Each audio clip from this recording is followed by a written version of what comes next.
बिस्मिल्लाहिर्रहमानिर्रहीम। स्टूडेंट्स, हम जो है कॉस्ट एंड मैनेजमेंट अकाउंटिंग के अंदर प्रोसेस कॉस्टिंग सिस्टम को डिस्कस कर रहे थे।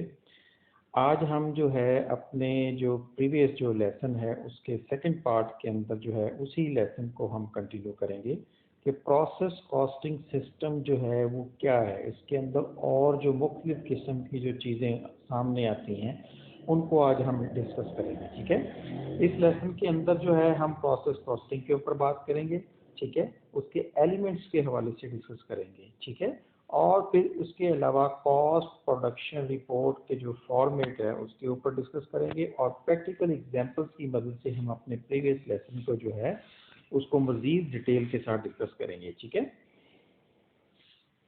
सबसे पहले तो हमने जो लास्ट जो लेसन था उसके अंदर हमने कॉस्ट ऑफ प्रोडक्शन रिपोर्ट को डिस्कस किया था और उसके अंदर हमने elements of cost of production report को डिस्कस किया था, जिनमें सबसे पहले हमने क्वांटिटी शेड्यूल को डिस्कस किया था। क्वांटिटी शेड्यूल से मुराद जिसके अंदर हम क्वांटिटी जो हमने जितनी हम प्रोड्यूस करते हैं उसके हवाले से हम उसमें एक डिपार्टमेंट की क्वांटिटी को हम जो है उसकी रिपोर्ट जो है वो जनरेट करते हैं। ठीक है, फिर cost accumulate in the department, एक डिपार्टमेंट के अंदर जो एक कॉस्ट जो है वो एक्यूमुलेट जो होती है मुख्तलिफ मटेरियल के हवाले से, डायरेक्ट मटेरियल के हवाले से, डायरेक्ट लेबर के हवाले से, एफओएच के हवाले से, उन सारी कॉस्ट को हम एक जगह पे इकट्ठा करते हैं। ठीक है, फिर उसके बाद हम इक्वेलेंट यूनिट जो प्रोड्यूस जो होते हैं उनके हवाले से हम इसके अंदर जो है वो डिस्कस करते हैं। ठीक है, कि एक तो यूनिट्स जो हैं जो मुकम्मल तौर पर कंप्लीट हो गए, दूसरे वो यूनिट्स जो वर्क इन प्रोसेस में हैं, यानी कि पार्शली कंप्लीट हुए हैं लेकिन अभी उनके ऊपर कुछ काम करने वाला बाकी है। तो अब हम क्या करते हैं कि जो इन प्रोसेस यूनिट्स होते हैं उनमें से हम देखते हैं कि कितनी परसेंटेज जो है, कितने परसेंट जो है वो कंप्लीट हो गए हैं और कितने परसेंट अभी वो इनकम्प्लीट हैं। जो जितने परसेंट वो कंप्लीट होते हैं उनका हम जो है एक इक्विवेलेंट यूनिट जो है वो उसको उसके हवाले से हम देखते हैं कि वो कितने इक्विवेलेंट हैं यूनिट जो हमने प्रोड्यूस कर लिए हैं। ठीक है, फिर हम इसके अंदर जो है पर यूनिट कॉस्ट जो है उसकी कैलकुलेशन करते हैं और उसके बाद फिर फाइनली हम जो है अकाउंटिंग का ट्रीटमेंट जो है, अकाउंटिंग ट्रीटमेंट उसको हम डिस्कस करेंगे, जिसके अंदर हम अपॉर्शनमेंट ऑफ एक्यूमुलेटेड कॉस्ट को हम डिस्कस करेंगे। ठीक है, ये हमारी कुछ एक प्रैक्टिकल एग्जांपल हम ले रहे हैं जो पीछे भी हमने लास्ट टाइम भी डिस्कस की थी, उसी को हम कंटिन्यू करेंगे और इसके अंदर जो है हम प्रीवियस लेसन का जो है वो रिव्यू लेते हुए इसको आगे बढ़ाएंगे। लास्ट टाइम हमने जो एक एग्जांपल डिस्कस कर रहे थे उसके अंदर हमने देखा कि mini soap manufacturer company at the end of the week transfer 600 soaps to department 2। ठीक है, कि जो मिनी सोप कंपनी है उसने 600 सोप जो है वो बनाए, in which 500 completed and transfer out units which are in the process 100। ठीक है, 100 यूनिट्स ऐसे हैं कि जो इनकम्प्लीट हैं और वर्क इन प्रोसेस में हैं, जिसमें से 500 यूनिट जो हैं डिपार्टमेंट 2 ने इनको कंप्लीट किया। ठीक है, जो इन प्रोसेस यूनिट हैं उनमें से उनके ऊपर 100% मटेरियल हमारा कंज्यूम हो चुका है, जबकि कन्वर्जन कॉस्ट जो है वो 60% इसमें कंज्यूम हमारी हुई है। ठीक है, अब हम इसको और फिर पिछले डिपार्टमेंट से हमें जो कॉस्ट रिसीव हुई थी वो 540 रुपये थी। इस डिपार्टमेंट के अंदर जो डिपार्टमेंट 11 इसको कह लें या डिपार्टमेंट 2 कह लें, इसके अंदर जो है डायरेक्ट मटेरियल हमारा 150, डायरेक्ट लेबर 112 और फैक्ट्री ओवरहेड 168 यानी कि 168 रुपीज़ जो है वो हमने टोटल इसके ऊपर कॉस्ट लगाई है। ठीक है, और टोटल कॉस्ट जो है वो 430 रुपये और तमाम प्रीवियस कॉस्ट को मिलाकर इस डिपार्टमेंट की कॉस्ट को मिलाकर हमने 980 रुपये जो है हमारा खर्चा आया। अब हमने इसकी कॉस्ट ऑफ प्रोडक्शन रिपोर्ट बनानी है। ठीक है, यहाँ पर हम सबसे पहले जो हम क्वांटिटी शेड्यूल के ऊपर जाते हैं, जिसमें हम पिछले डिपार्टमेंट में से हमें कितने 600 यूनिट्स मिले, जिसमें से हमने 500 यूनिट हमने कंप्लीट किए और 100 यूनिट जो है वो इन प्रोसेस हैं। तो इसकी कॉस्ट जो हमें पिछले डिपार्टमेंट से 540 मिली, इस डिपार्टमेंट में हमने 150 रुपीज़ लगाए, 112 और 100 जो है 68 रुपये यानी कि फैक्ट्री ओवरहेड 168 रुपीज़ लगाए। ठीक है, अब उसके बाद जो है हम देखते हैं कैलकुलेशन ऑफ इक्विवेलेंट यूनिट्स की। बहुत सिंपल है, ये वही तरीकाकार है जो पीछे भी हमने इस्तेमाल किया कि हमने जो 100% जो कंप्लीट यूनिट होते हैं उनके अंदर हम ऐड कर देते हैं percentage of in process unit की, और फिर इसके अंदर एक छोटा सा और इजाफा हो जाएगा कि जिसके अंदर हम मज़ीद ऐड करेंगे प्रीवियस डिपार्टमेंट से जो यूनिट हमें ट्रांसफ़र होते हैं। ठीक है, अब हम यहाँ पर देखते हैं कि ये देखें कि यहाँ पर जो है डायरेक्ट जो मटेरियल जो है इसके हवाले से अगर हम इसके इक्विवेलेंट यूनिट्स हम निकालें तो यहाँ पर 500 यूनिट्स हमने कंप्लीट किए, जिसमें से 100 यूनिट इन प्रोसेस हैं। ठीक है, अब इसके जो 100 यूनिट्स इन प्रोसेस हैं इनके ऊपर मटेरियल 100% कंज्यूम हुआ, तो इसका मतलब 600 यूनिट्स जो हैं हमारे मुकम्मल हो गए। ठीक है, मटेरियल के लिहाज से अगर डायरेक्ट लेबर के हिसाब से देखें तो 500 यूनिट्स तो हमारे वैसे कंप्लीट थे, 100 यूनिट्स के ऊपर 60% काम हमारा हो चुका था, तो ये 160 560 जो है इसके यूनिट्स में हमारे कंप्लीट हुए। ठीक है, FOH के लिहाज से भी 560 हमारे बनते हैं। ठीक है, अच्छा अब यहाँ पर यूनिट कॉस्ट अगर हम इसकी निकालें तो ये देखें कि प्रीवियस डिपार्टमेंट से टोटल कॉस्ट जो है previous department is equal to, इसको हम कॉस्ट को कैसे कैलकुलेट करते हैं, total cost divided by number of units. Previous department से हमें कॉस्ट क्या मिली 540, उसको हमने 600 यूनिट्स के ऊपर कंज्यूम किया, तो हमारे पास जो प्रीवियस डिपार्टमेंट से जो कॉस्ट हमें हमारे पास आई है वो कितनी आई है 90 पैसा। ठीक है, 90 पैसा हमें कॉस्ट पिछले डिपार्टमेंट से मिली। इस डिपार्टमेंट में हमने कितने लगाए डायरेक्ट मटेरियल के लिहाज से 150 divided by 60 is equal to 0.25 जो है पैसा हमने इस डिपार्टमेंट में मटेरियल के लिए हिसाब से लगाया। ठीक है, यूनिट कॉस्ट का। और उसके बाद डायरेक्ट लेबर हमने जो 112 रुपीज़ डिवाइडेड बाय 160, ठीक है, तो इसको भी हमें जो है इसके ऊपर हमने 20 पैसा जो है वो हमने डायरेक्ट लेबर कंज्यूम की है। ठीक है, उसके बाद हमने यहाँ पर जो FOH हैं हमारे 135, यहाँ पर ये जो 135 लिखा गया है ये मेरा ख्याल है गलत हम लिख चुके हैं, यहाँ पे थोड़ी सी मिस्टेक है, इसको पीछे से ज़रा देखते हैं। 135 नहीं है बल्कि 168 है। ठीक है, तो यहाँ पर जो है आप इसको 168 रुपीज़ जो है इसको डिवाइडेड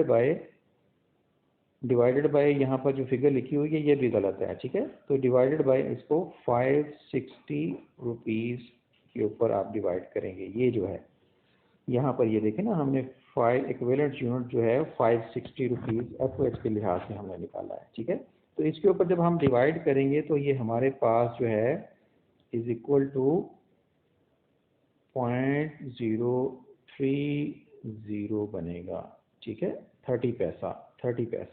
इसके अंदर जब हम ऐड करेंगे तो ये हमारे पास 1.65 टोटल जो है हमने यूनिट कॉस्ट हमारी बनेगी। ठीक है, अब उसके बाद जो है apportionment of accumulated cost of finished goods जो है, तो ये सिंपल सा फार्मूला कि जो हमने एक यूनिट कॉस्ट निकाली उसको मल्टीप्लाई कर दिया कंप्लीटेड यूनिट के साथ, तो हमारे पास हमने कितनी जो है कॉस्ट ऑफ फिनिश्ड गुड्स में ट्रांसफ़र की 825।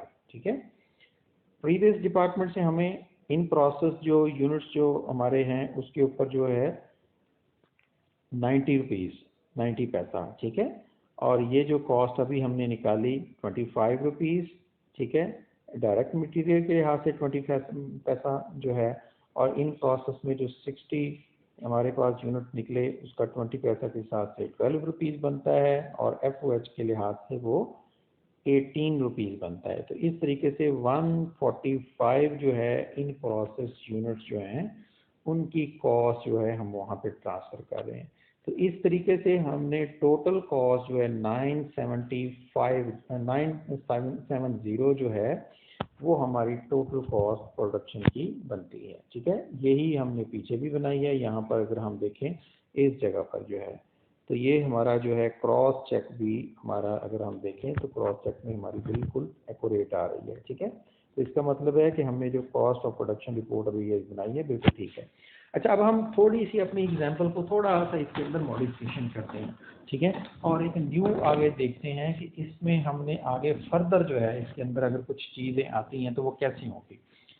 मसलन मिनी सोप मैन्युफैक्चरिंग कंपनी जो है वो 600 यूनिट जो है वो कंप्लीट करके ट्रांसफ़र करती है इस महीने इस हफ्ते के एंड पर, जिसमें से 450 यूनिट जो हैं कंप्लीट किए सेकंड डिपार्टमेंट ने और उसमें से जो है ट्रांसफ़र कर दिए उसने फिनिश्ड गुड्स को। ठीक है, 100 यूनिट जो हैं वो स्टिल इन प्रोसेस हैं, जिसमें से 50 यूनिट अगर नॉर्मल लॉस हो गया। अब यहाँ पर लॉस की एक चीज़ आ रही है, देखें स्टूडेंट्स, यहाँ पर एक नई चीज़ ऐड हो रही है कि अगर आपको जो है डिपार्टमेंट के अंदर कोई नॉर्मल लॉस होता है, जो हमने पीछे दो तरह के लॉस पढ़े थे ना, एक नॉर्मल लॉस था और एक एबनॉर्मल लॉस था।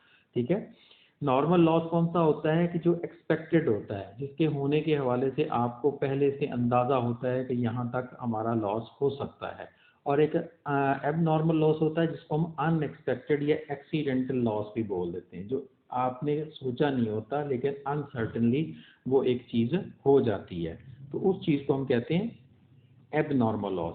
अब यहाँ पर जो है दो इस लॉस के हवाले से कि अगर आपको नॉर्मल लॉस हो तो आप कैसे उसको ट्रीट करेंगे, तो सिंपल सा इसका, अच्छा इसके अंदर प्रीवियस डिपार्टमेंट से हमें कॉस्ट कितनी हुई 540। ठीक है, मटेरियल आपने कितना खर्च किया 150, डायरेक्ट लेबर 112, ठीक है, फैक्ट्री ओवरहेड 168 और टोटल इसके हवाले से जो कॉस्ट हमने इनकर्ड की 430।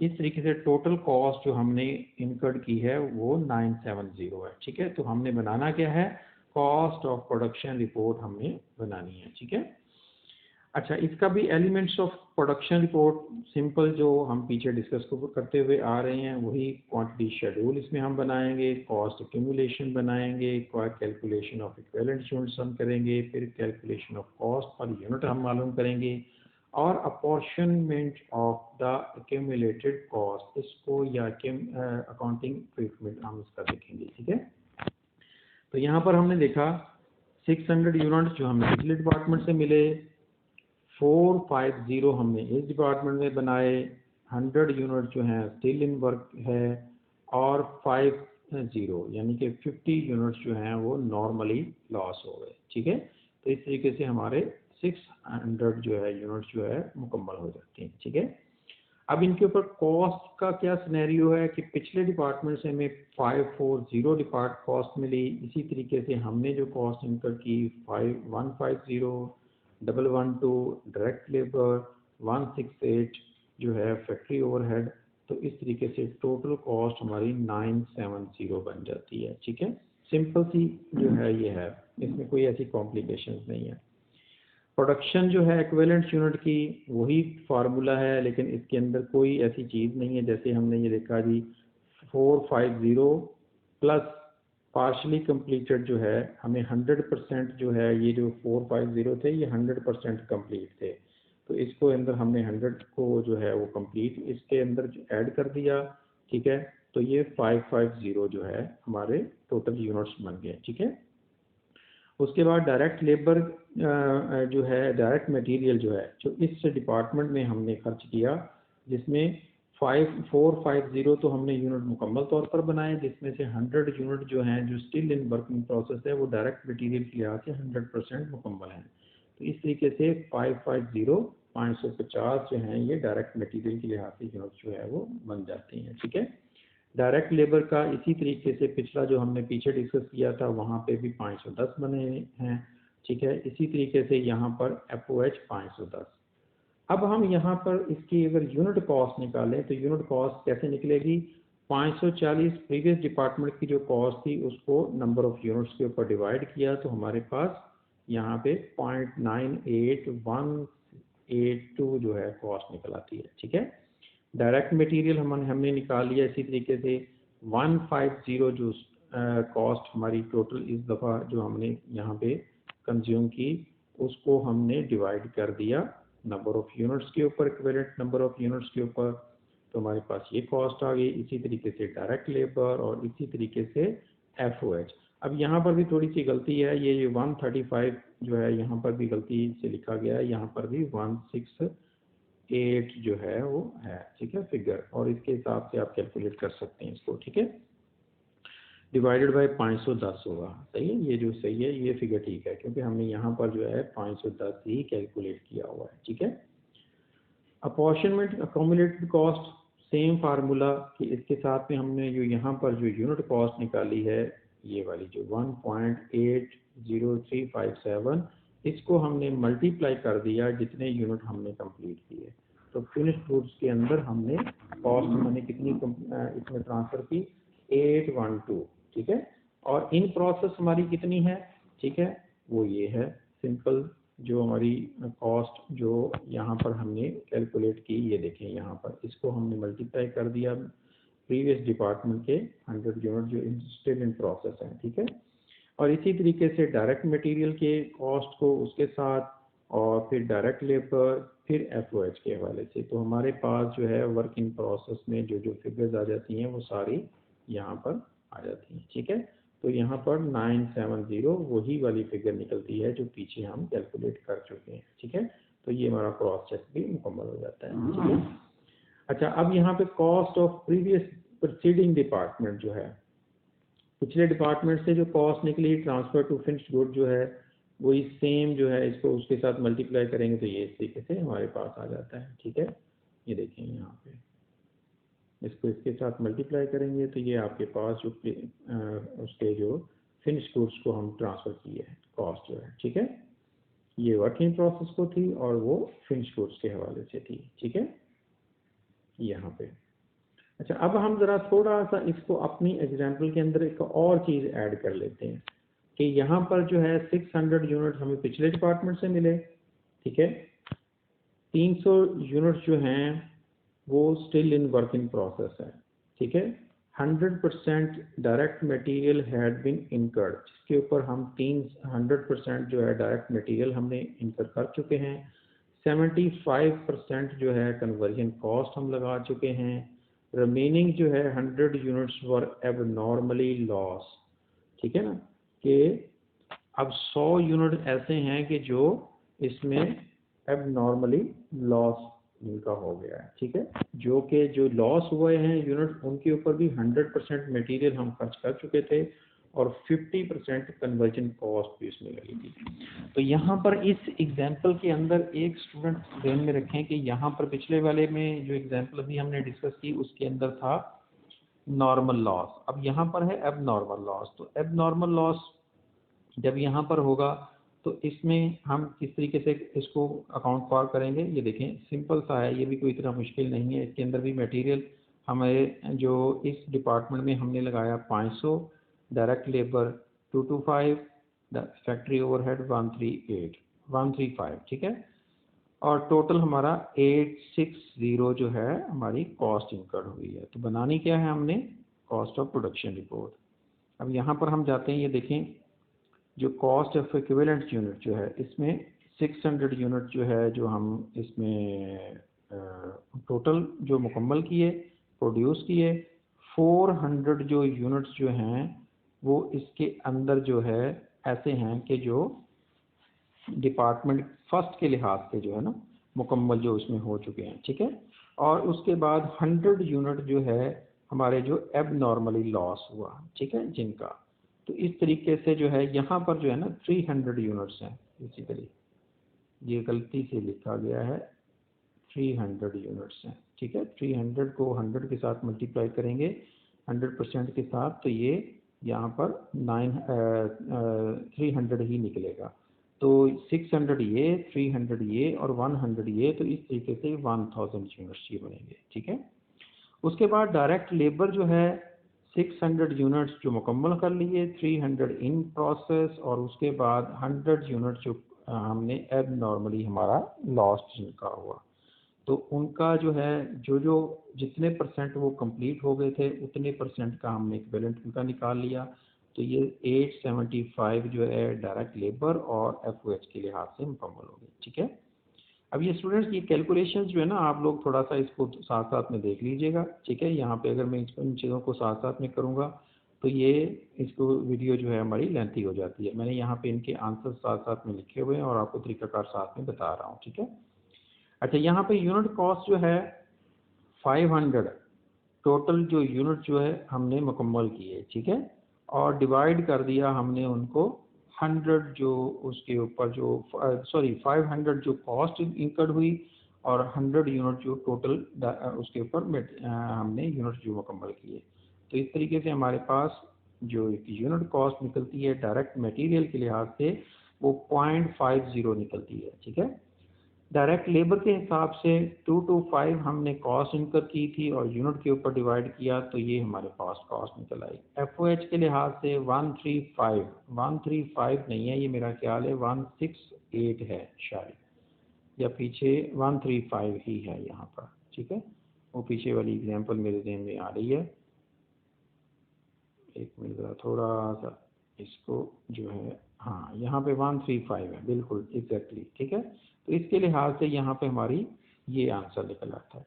तो ये टोटल जो हमारी जो यूनिट कॉस्ट निकलती है वो 0.910 जो है 91142 आती है। ठीक है, अब उसके बाद जो है अपॉर्शनमेंट ऑफ अक्यूमुलेटेड कॉस्ट अगर हम कैलकुलेट करें तो किस तरीके से टोटल जो यूनिट कॉस्ट हमने निकाली उसके साथ टोटल जितने यूनिट हम कंप्लीट करके ट्रांसफ़र करके हमने उनको नेक्स्ट डिपार्टमेंट भेजा उसकी हमने कॉस्ट निकाल ली। ठीक है, वर्क इन प्रोसेस, जितने वर्क इन प्रोसेस में यूनिट हैं 300 मटेरियल के लिहाज से, 225 डायरेक्ट लेबर के लिहाज से, 225 जो है एफओएच के लिहाज से। जितनी उनकी यूनिट कॉस्ट निकली थी उतने के साथ हमने उनको मल्टीप्लाई कर दिया तो ये हमारे पास उनकी closing work in process inventory की कॉस्ट हमारे पास निकल आती है। ठीक है, ये वाली टोटल हमारे जो तीनों कॉस्ट को मिलाएं तो 242 हमारी कॉस्ट बनती है। ठीक है, अच्छा अब यहाँ पर जो है एब नॉर्मल लॉस की भी हम सेम कैलकुलेशन करेंगे जैसे वर्क इन प्रोसेस इन्वेंट्री की यहाँ पे कैलकुलेशन कर रहे हैं। तो डायरेक्ट मटेरियल के लिहाज से जितने कंप्लीट थे वो हमने उसके साथ में कर दिया। 50% जो है 50 यूनिट का हमने इक्विवेलेंट निकाला था उसका डायरेक्ट लेबर के लिहाज से, 50 यूनिट हमने एफओएच के लिहाज से। तो इनकी भी कॉस्ट जो है यहाँ पर तीनों की तीनों निकाल दी और इन तीनों कॉस्ट को जमा करके यहाँ पे 70 रुपीज़ बन गया। ठीक है, इन तमाम कॉस्ट को हमने जब ऐड किया तो वहाँ यहाँ पर 860 जो है हमने टोटल हमारी कॉस्ट हमने निकाल ली। ठीक है, जो कि यहाँ पे वेरीफाई इस जगह पे भी हो जाती है जो कि उन्होंने हमें यहाँ पे बताया कि इतनी कॉस्ट हमने इनकर की। तो इस तरीके से बहुत सिंपल ये कॉस्ट ऑफ प्रोडक्शन रिपोर्ट है। सिर्फ आपने इसका फॉर्मेट आपने जहन में बिठाना है और छोटी छोटी सी कैलकुलेशंस हैं कि जिसके अंदर आपने ये देखना होता है कि कितने यूनिट जो है वो आपने इस डिपार्टमेंट ने प्रोड्यूस किए, कितने ट्रांसफ़र कर दिए, कितने प्रीवियस डिपार्टमेंट से आपके पास आए, उनको अगर आपने क्वांटिटी के अंदर हिसाब से देखना है तो उनको आपने कैलकुलेट करना होता है। फिर आपने ये देखना होता है कि नॉर्मल लॉस कितना हुआ, एब नॉर्मल लॉस कितना हुआ, ये तमाम इंफॉर्मेशन तकरीबन उन्होंने आपको इसके अंदर जो क्वेश्चन अगर होगा तो उसके अंदर दी हुई होती है। कॉस्ट एक्यूमुलेट हम कर देते हैं, जितनी कॉस्ट इनकर्ड हुई होती है उसको हम यहाँ पे इकट्ठा कर देते हैं इस सेशन के अंदर। ठीक है, फिर उसके जो थर्ड पोर्शन है इक्विवेलेंट का उसके अंदर हम इक्विवेलेंट यूनिट निकालते हैं। ये थोड़ी सी एक चीज़ जो है अगर आप ये लॉजिकल चीज़ है इसको अगर आप समझ जाते हैं तो ये इंशाल्लाह इस जो पूरी जो सीपीआर है इसके अंदर कोई ऐसी चीज़ आपको मुश्किल नहीं लगेगी। ठीक है, यूनिट कॉस्ट है जो पीछे भी आप कैलकुलेट करते हुए आ रहे हैं। ठीक है, कि आपने टोटल नंबर ऑफ जो टोटल कॉस्ट जो उसकी कॉस्ट इनकर हुई होती है उसको आपने डिवाइड करना होता है total number of equivalent units के ऊपर, जो इक्विवेलेंट यूनिट्स होते हैं। ठीक है, तो उसके ऊपर आपके पास यूनिट कॉस्ट आ जाएगी। ठीक है, तो फिर उसके बाद अपॉर्चनमेंट ऑफ कॉस्ट निकालनी होती है। आपने फिनिश गुड्स को कितने ट्रांसफ़र किए, इन प्रोसेस में कितने हैं, और अगर कोई एब नॉर्मल लॉस हो, ठीक है, जैसा कि इस वाली एग्जांपल्स के अंदर जो लास्ट एग्जांपल हमने डिस्कस की तो वो उसके मुताबिक हम निकाल लेते हैं। ठीक है, अच्छा स्टूडेंट एक चीज़ जो है ना थोड़ा सा आप ध्यान में बिठा लें कि जो एब नॉर्मल लॉस होता है उसको हम अलहदा से सेपरेटली जो है वो बाकायदा रिपोर्ट के अंदर दिखाते हैं। ठीक है, जबकि जो नॉर्मल लॉस होता है वो यहाँ पर जब हम उसकी कैलकुलेशन करते हैं इस जगह पर एक मिनट, ये पीछे वाली जो एग्जांपल है ना यहाँ पर ये देखें, इसको हम सिर्फ क्वांटिटी में दिखाते हैं बाकी और किसी जगह पे नहीं दिखाते।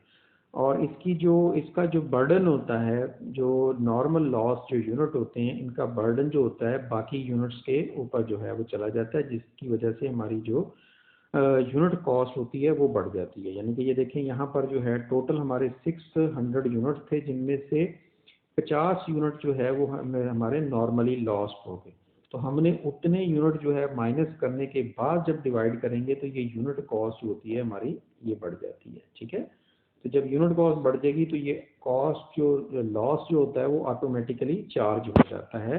ठीक है, हमारी कॉस्ट का एक हिस्सा बन जाता है। ठीक है, तो ये सिंपल सा हमारे एक रिपोर्ट थी। ठीक है, जो प्रोसेस कॉस्टिंग सिस्टम के अंदर हम बनाते हैं। ठीक है, इससे पहले हमने जॉब ऑर्डर कॉस्टिंग सिस्टम के अंदर जो है हमने जो जॉब शीट बनाई थी वो था। ठीक है, तो ये बहुत इम्पॉर्टेंट टॉपिक हैं कॉस्ट अकाउंटिंग के अंदर, हम इनको बहुत ज़्यादा जो है इनका इस्तेमाल है। आप लोग जो है इन चीज़ों के ऊपर थोड़ा सा वर्किंग करें। अगर किसी किस्म की कोई कन्फ्यूजन हो तो आप मेरे से डिस्कस कर सकते हैं। ठीक है, अपना ख्याल रखिएगा। ठीक है, ओके जी।